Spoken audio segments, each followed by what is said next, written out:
former employer of yours who turned you down for being too niche regrets it now? Because Şokopop has really grown over the years. You think it's a real thing? It was my second coming out. Yeah. I always say that.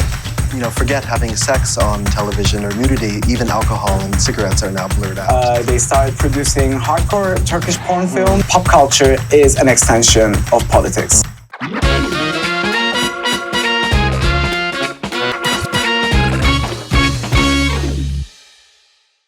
Welcome to Pop and Politics. I'm Kenan Behzat Sharpe. I am joined today by Ekim Acun, the founder of Şokopop. According to the iconic intro of the program, Şokopop is Turkey's deepest tabloid pit, a place where you'll find feuds, polemics, baseness, and scandals. So Ekim Acun started Şokopop a few years ago and began releasing videos about Turkish celebrities like Gülben Ergen, Sezen Aksu, Zeki Müren, Bülent Ersoy, Yıldız Tilbe, and others. So I want to ask him first how he came to making these kinds of videos. So Şokopop is an interesting tabloid program that is both fun and informative. It's sexy in terms of its content, but it's also incredibly cleverly based on historical research and analysis. So the program focuses on the scandals and gossip of Turkish celebrities from the 1950s until today. And in doing so, it provides insight into all sorts of topics: Turkish pop culture, the way society has transformed over the decades, and issues like gender and sexuality and much more. So I'd like to welcome you, Ekim, to our program. Hi, thank you, and thank you for that great intro. Thanks so much. I'm glad you're here. So I wanted to ask first what your personal and professional journey has been to lead you to start Şokopop, and what inspired you to begin this work. Well, I was always obsessed with the tabloid culture since I can remember myself, basically. And this probably has something to do with like my parents being so against it, and they just hated the whole tabloid culture and all the TV shows about that, and all the basically I was reading these magazines just secretly in my room while pretending to be studying. And I decided to study film when I was quite young, actually. I was like 14, 15. I started having this interest in Turkish pop culture history, basically. And the books on film history, Turkish film history, Yeşilçam history, they were really like also feeding my that tabloid obsession that I had in a slightly more intellectual way, of course. And this time my parents were approving this. So I decided to study film, and I was planning to or wanting to become a director in the future. So that path took me to studying at London College of Communication. And I graduated from there in 2014. And on my last year there, well, during the whole BA, basically, I had this amazing contextual studies tutor, Peter Matthews, and he very gently pushed me into researching and writing about Turkish pop culture history, because I wrote my dissertation about the evolution of female sexuality in Turkish cinema, and Türkan Şoray was my case study. And he enjoyed it so much that, and he saw me enjoying the process of researching and writing about it, that he really encouraged me to focus more on that. And around that time, I was like watching documentaries on that had something to say about pop culture, like the 2009 Italian documentary Videocracy, that really showed how the Italian society changed with like the evolution of private TV channels and the Berlusconi culture. So similar to Turkey, right? Exactly. So I thought, yeah, we have something similar going on, but no one really thinks or comments about it. Well, you would get like some nice like newspaper articles written about it at that time in like newspapers like Radical and etc. But I was like, this could be done visually as well. And just by luck, after graduating, I found myself working at this network that owned several YouTube channels. And I was video editing for them, basically. And around that time, while I was just, editing videos, I had a lot of time just waiting for exports or renders or whatever. So I was just going around YouTube and checking out American YouTube channels that had content of an ocean of content on pop culture, and I was like, no one's doing anything about Turkish pop culture here in YouTube. So maybe this could be my thing. So I offered the company that I wanted to start my own channel. Would you support this? I can just write about it and edit it while I'm doing also my other editing gigs. And they said that it was too niche and it wouldn't really go anywhere. And after a while, I was just getting tired of that job anyway, so I quit. And I had this idea of creating Şokopop. It even had the name. So my friends, also my therapist, they really pushed me and encouraged me to start my channel. And I finally opened it on February 2018, just after Seren Serengil was imprisoned for 3 days because she was speaking about Gülben Ergen on her tabloid show. Those are the two famous celebrities that hate each other, right, over the years. Exactly, yeah. And I was obsessed with their stories since I know myself. So it was a great opportunity for me to step into this world and start creating my own content. And what a better way to start it than talking about Seren Serengil and Gülben Ergen that I was obsessed with for such a long time. Wonderful. I bet the former employer of yours who turned you down for being too niche regrets it now, because Şokopop has really grown over the years, and become quite popular. He did say that, yeah.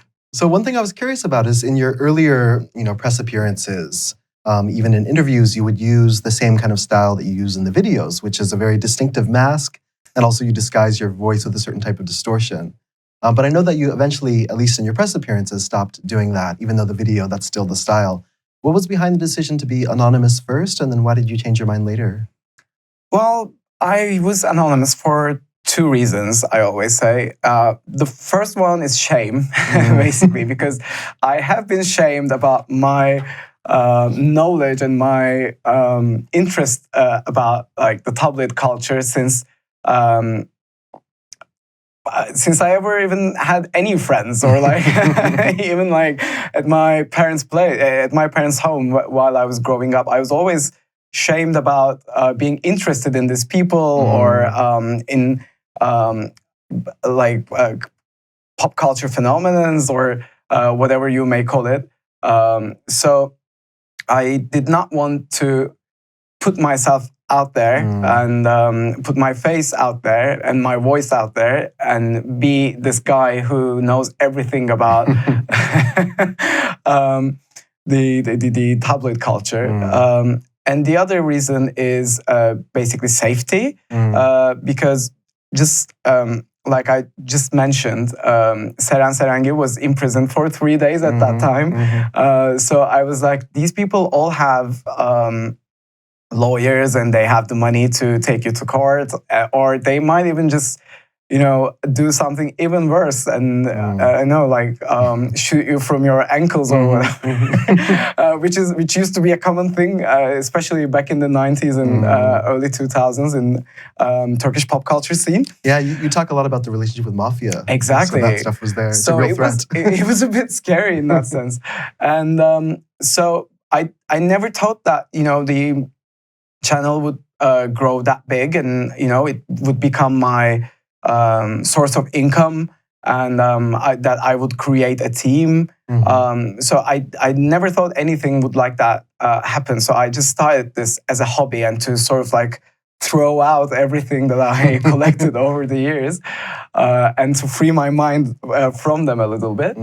But then it became so popular that I did not want to damage the identity I created for the show and for the channel. And because I was working for YouTube before, I knew that a channel, I could have just used my voice and never show any character, just would be using archival footage on top of the voiceover. But I knew, because I was working for YouTube, that it's very important to have a face for a channel, and that really connects with the audience. So I wanted to create that. And once I became popular like that, I did not want to damage the identity I created. So for 2 years, a little bit over 2 years, 2 months kind of a period, I was totally anonymous. I would not take any photographs with my friends. I would not get in the pictures while I was working at the office. I was working with Yüz Knows at the time. So I had this policy of, and when I would meet like strangers, I would not tell them what I would do. So it was sort of creating all that like secret identity challenges in my life. In February or March 2020, I was asked to do TED Talk, and I accepted it only with the condition of wearing a mask on stage and altering my voice, just like I do in the videos. So the day when we were supposed to do the talks, we had to do like a prova, like a rehearsal for the lights and everything, and the voice. So I was under all those lights, and this mask is like, it's made out of very thick paper, and it just doesn't make you breathe at all. And I was just sweating like crazy, and I was hearing my own voice, but also hearing the high-pitched version of my voice coming from the speakers. So I was like, okay, I don't think this is gonna work. And I went out for a cigarette for this break, and that day I decided. Also, within the same curation of speakers, there was Gülben Ergen doing her TED Talk that day. So I was like, oh, this is sort of like a full circle moment.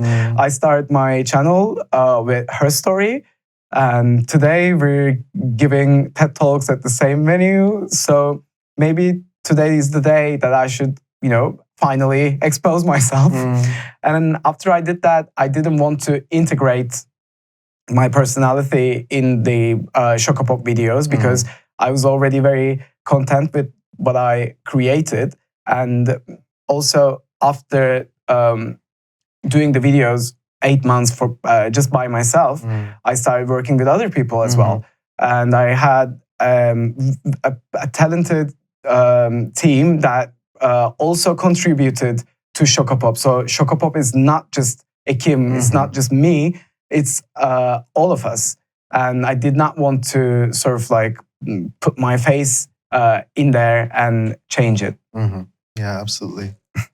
And it's really inspiring, actually. I like that video a lot, the TEDx talk you gave, because it's both the moment where you take your mask off, but it's also a moment where you sort of admit the shame you grew up with about tabloid culture and liking these things, and then you also, come out with that this is an important thing, it's a real thing. It was my second coming out. Yeah. I always say that. It was inspiring. I'm curious, though, you talked about the kind of stigma around tabloid culture. What is tabloid culture like in Turkey? What is the kind of mainstream version of this, and how is Şokopop different? The mainstream version is known for being very misogynistic for ages, and it was even worse. It was even worse until maybe about like 10, 15 years ago. Right now, it is very like anti-sex, anti-drugs, anti-alcohol, and anti-everything that the government is sort of staying away from. Apart from that, it's transphobic, it's homophobic, and it's been always like that. And just because right now we have social media, people can raise their voice and criticize them. So they sort of a little bit try to moderate their disgusting ways, I may say. But it's also has the Turkish tabloid culture has this certain language that is really insulting one's intelligence. Yeah, one's intelligence. Because like the language they use is just terrible, and it's also because the stigma is out there. So none of the college graduates from journalism courses. They don't want to do tabloids. They want to do real news. Yeah, real news. So, but like tabloids are also real news. It's just we need to take them and put them in a different sort of look at them from a different perspective, and change the language, and in that way, I think we can come over this stigma. Absolutely, yeah. And your videos really do that. Like, I think, for example, of the video on Ebru Gündeş, a pop singer in Turkey. So on the one hand, it's telling her rise to fame and how she became this kind of young star. But it also gets into the kind of dark political climate of the 1990s. It gets into class discrimination, all sorts of issues about sexism and patriarchy and all these things. But it does it in this really fun way with kind of quick editing and animations and all sorts of things that make it very enjoyable to watch. And I'm curious what your creative process is. Like, once you've chosen a topic, what kind of resources do you use? I noticed there's a lot of footage in the videos. It seems like you draw on state archives of old newspapers and also Turkish state television and programs from there. What's the process like of putting these things together? Thank you. I think Ebru Gündeş series is my personal favorite as well, in terms of the level of editing and the level of video editing, but also the level of the script is just amazing, and I owe it to my team definitely, because once I started working with other talented people, the quality of the show just increased so much that I was also impressed by, and I was inspired to work more on it. And I think Ebru Gündeş was the top example of that up until now. We are this team of basically my main goal when I first sort of made this into put it into a methodology, is to take all the processes that I was doing by myself and to delegate it within other people that had similar views, like similar worldviews to myself. And I was very lucky to be able to work with a very creative and talented young team that is we're all queers, and we're all it's only women and queer people that we all work together, and it's a safe environment, and we all have similar political views, and we all have some sort of troubles with the mainstream history of this country.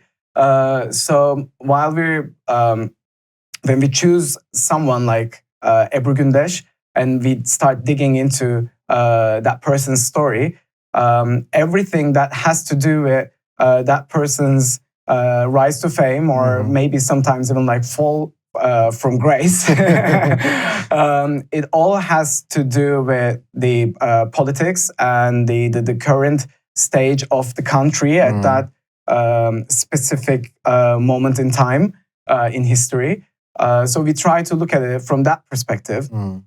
And once we choose a subject, we start throwing out all the info that we have about that person onto a piece of paper and just be like, okay, this happened and that happened and that happened. So, and then we start doing an online research that takes about maybe like a week. And after the online research, the more fun and also more tiring part starts, that we start going to state libraries, and we just take the dates from the online research we did, and just let's see, like Milliyet has an online archive, even though it's not being easily used at the moment. The newspaper Milliyet. Exactly. It used to have a great digital archive that starts from like late 50s and goes until 2007. But right now it's really, they made it very hard to log on to and research for some reason. Anyways, so let's say Ebru Gündeş released her third album in 1996 on the like 20th of February. So we just go to the state library and start taking other newspapers like Hürriyet, or Sabah, or any other newspaper or magazine that might feature an Ebru Gündeş news in there. And we just go on and look at that certain date and see how the other newspapers release this news about her. I see, yeah. And when you look at these things, I mean, some of them, like you said, you initially brainstorm and you think, okay, what happened with this person? But I'm sure there's moments where there's a gap between what people remember and what really happened. Or, you've talked in some of your interviews about the kind of short-term memory that people have, this kind of amnesia. Yeah. You'll have an idea, Gülben Ergen did this or some celebrity did that. But it seems like when you guys do this kind of archaeological digging into popular culture, you find there's a real difference between how people remember things and what really happened. What do you think about the whole issue of memory related to what you do? It drives me crazy. It's actually one of the another major reasons that I started doing this thing that I do, because I would be just watching like daily tabloid shows on TV, and they would be talking about someone's past in a completely different way that it occurred, and it would just made me go really mad at TV. So I was like, there's a better way to do this. So like, let's just start like collecting the historical data that is actually written or that is actually being filmed and broadcasted on TV. And then put them all together. And even if that certain celebrity who's the subject of those particular news, that if that person said that these news were not true, and we would just add that within the narrative as well. So while researching, I did not have like anything that like shocked me that we had this preconception of what happened, but this is actually how it went on. But I do see that within the mainstream media that like they try to manipulate what happened in the past in that fashion. Definitely, yeah. There's a feeling that there's no journalistic integrity when it comes to issues that are non-serious, like celebrities, for example. But you guys have a very different approach to it. We take it seriously. You take it as it should be. Speaking of memory and all those things, I wanted to ask you about this, the famous sex film craze of the 1970s. So I recently went to one of your pop-up exhibits, which was really enjoyable, about this kind of rash of pornography and sex films, erotic films in the 1970s in Turkey. And I wanted to ask you a bit about what that period was like. Also, it's interesting because when we think about Turkey, we tend to think that the kind of conservative norms that have become mainstream now were always there. And the assumption would be that things would get more liberal with time. But actually, when we look at the 70s, it's really quite a different world. It is. Can you tell us a bit about shocking, that? Actually. I first found out about the erotic craze, the sex furyası, back when I was a teenager, basically. And I just happened to stumble upon this TV channel that called Cinema Turk. That was, I think it stopped broadcasting in like 2008, 2009 or something. They used to show the Turkish erotic films from 1970s on the weekends. On television? On television, like after midnight. And basically, for anyone who would know about the Yeşilçam universe, that they would know that, sex is a no-no. And no one is like, they don't even like mention it in films. Like, so it's not like, okay, you don't see it, but also it's not a topic that's like the films usually feature. So seeing films with the main theme being sex made in the 70s made me put me in a huge shock. This is when I was a teenager, so I started researching about this era a lot, and then I started collecting some of the films. I started reading about them. Metin Demirhan and Georgios Konomillo, they wrote an amazing book called Erotic Türk Sineması. It was released by Kabalcı in 2003. And there was this other book by Agah Özgüç called Türk Sinemasında Cinselliğin Tarihi. The history of sexuality in Turkish film. Exactly, and they both talk a lot about this specific 6 years of sex craze. And it's hard to believe, but then when you put it in the context and see what else is happening all around the world and the counterparts and what they did, it makes total sense. So basically, it was the sex theme was a no-no all over the world up until like the late 60s. So with like after the Swedish films from late 60s, like I'm Curious, The Yellow and Blue, and some other films, The Language of Love, that documentary. So they did put on like nudity on the big screen for like and shocked the whole world basically. And after that, Americans started doing it. And then after that, the Italians started doing it. And the Italian films were really big in Turkey back in the 60s and 70s, especially. And because we do have some similarities in terms of culture, especially the comedic films were quite popular in Turkey. So when the Italians started featuring the sex theme within the comedy films, and they got released here, it has exploded like never before, and they were like huge queues, and they were all box office hits. So the Turkish producers started doing like Turkish remakes of those, because that's what they do. Like if there's a spaghetti western that is so popular, they would make the exact same thing in Turkey. So that's how the whole sex craze started. But like after the first initial 2 years, it started becoming more and more daring. And by 1978, they started producing hardcore Turkish porn films. And I also, while doing my research back in a few years ago, I discovered that there's also men-on-men scene that is not featured in any of the history books. So that whole period is quite shocking. Also, when you consider, okay, it's a whole global trend.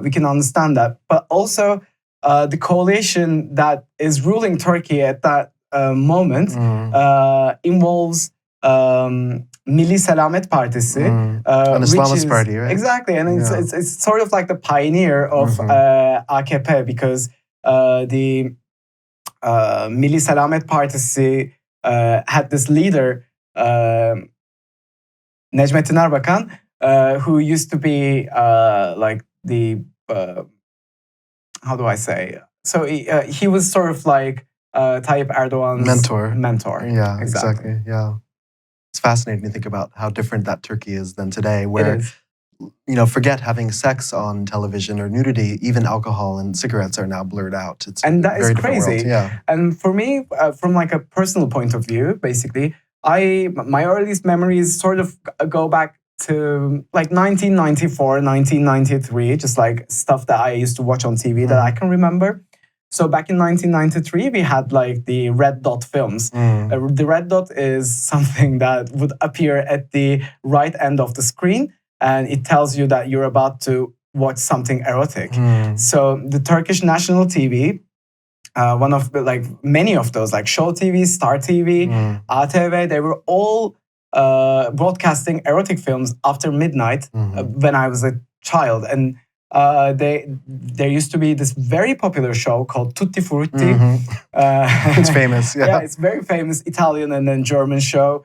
We were watching the German version, and it became so popular that they even made a Turkish version of it in 1994.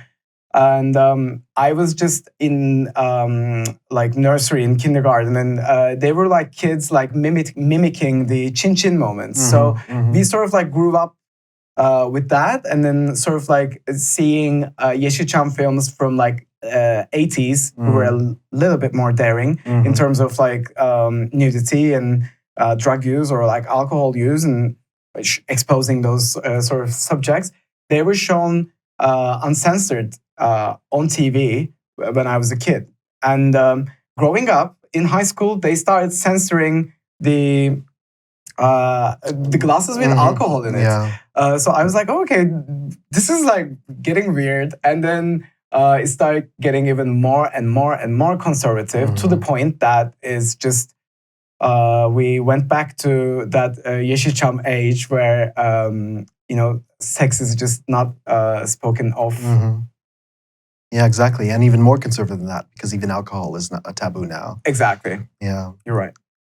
So it's interesting. There's so much more I'd love to ask you about, but we're running out of time, unfortunately. But the last thing I want to ask about is, well, I want to say, first of all, I was really happy to have you as our first guest on this show, because part of the purpose of Pop and Politics is, like we've been talking about, to say that, to understand Turkey, you can't just look at, diplomacy or economics or international affairs, but culture also is a very important source for understanding society and how it changes and all those things. And I think we've really noticed, and we've touched on some of this already, how different things are today.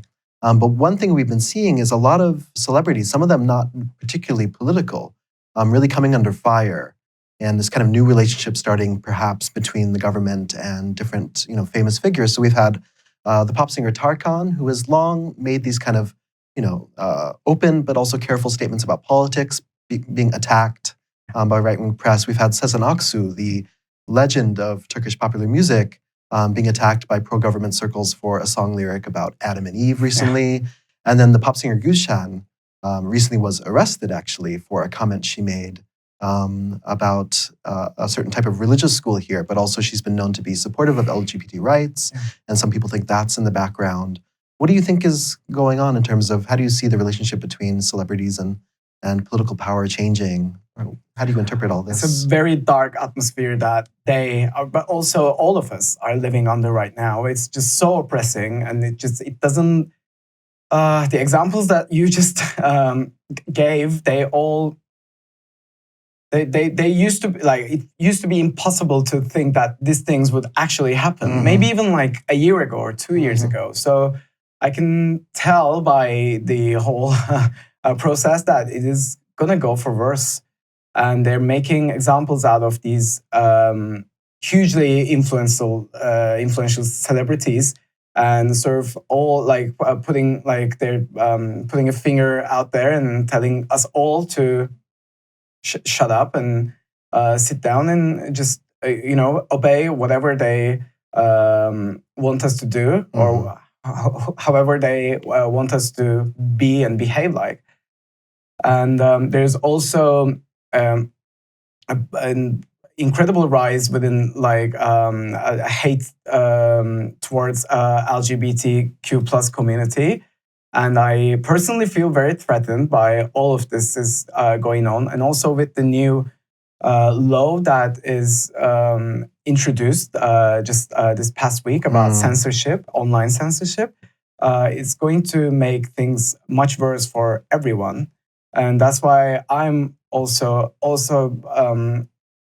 my team, we're all planning to carry on with our careers and lives somewhere abroad, because unfortunately Turkey is turning into hell in those terms. It's actually quite funny because we were about to start making a documentary on Gülşen with her. Yeah. So if that actually did work out, she's doing something else now. But if that actually did work out, I was going to be following and witnessing this whole process, and it's just so traumatizing that I'm glad that I'm not a part of it in that sense right now. But it will be definitely a great subject to involve in Şokopop in the next couple of years. We're definitely going through a dark and special time in history that we're gonna look back and probably remember with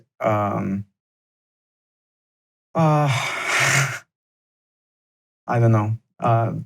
It's not going to be remembered well. Absolutely, yeah. But I think for that reason, it's all the more important that people are doing the work they can to try to talk about these things We and bring have them to to. light and have real conversations about even things like pop culture, because as we see now, it's not separate from politics at all. No, not at all. Actually, pop culture is an extension of politics. That's how we have to perceive it, and that's how we have to think of it. And if we just put it in that perspective, everything just starts making more sense. Absolutely. And that's what I think Şokopop has really shown us. So I'm really grateful for the work and would love to see it keep going. Thank you. And thanks for having me. Of course. Thanks so much for coming. It's been a pleasure to talk to you. Thank you.